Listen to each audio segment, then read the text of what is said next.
Ça fait plusieurs années que je travaille sur le dysfonctionnement cérébrovasculaire, donc c'est les vaisseaux cérébraux qui deviennent dysfonctionnels avec l'âge en fait.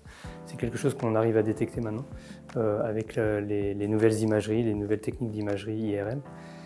Et le lien entre justement ce risque cardiovasculaire que beaucoup de gens ont, la population vieillit, et la maladie d'Alzheimer, on retrouve ces fuites qu'on appelle fuites des vaisseaux sanguins. Donc en gros, pour faire simple, il y a une barrière entre le sang et le cerveau qui s'appelle une barrière hémato-encéphalique, donc c'est un terme assez technique. Et cette barrière, on a montré que cette barrière commence à fuir. Ça veut dire qu'il y a des choses du compartiment sanguin qui sont ce qu'on mange, des molécules coagulantes, des choses comme ça, qui vont commencer à pénétrer et rentrer dans le cerveau. Donc il y a une fuite, donc la barrière commence à se rompre.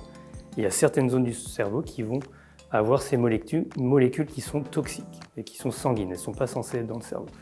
Et ce que j'ai montré récemment dans des publications, c'est que les personnes qui ont ce risque génétique qui s'appelle ApoE4, c'est un gène qu'un tiers de la population mondiale a, ils ont un plus fort risque de développer la maladie d'Alzheimer. Et ce qu'on a trouvé, c'est qu'ils ont ces fuites justement, ces fuites de molécules toxiques du sang au cerveau, dans une zone principale, vraiment précise du cerveau qui s'appelle l'hippocampe.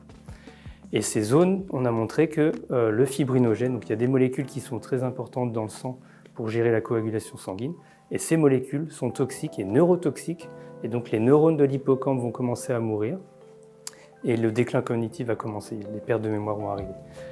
Donc le lien avec le risque cardiovasculaire, c'est que les gens qui ont de l'hypertension, qui ont le diabète, qui fument, via l'IRM, on arrive à détecter d'autres fuites du cerveau qui ne sont pas forcément dans les mêmes endroits, mais c'est toujours des fuites, c'est une atteinte de cette barrière qui va induire un dysfonctionnement du cerveau et suivi d'un dysfonctionnement cognitif.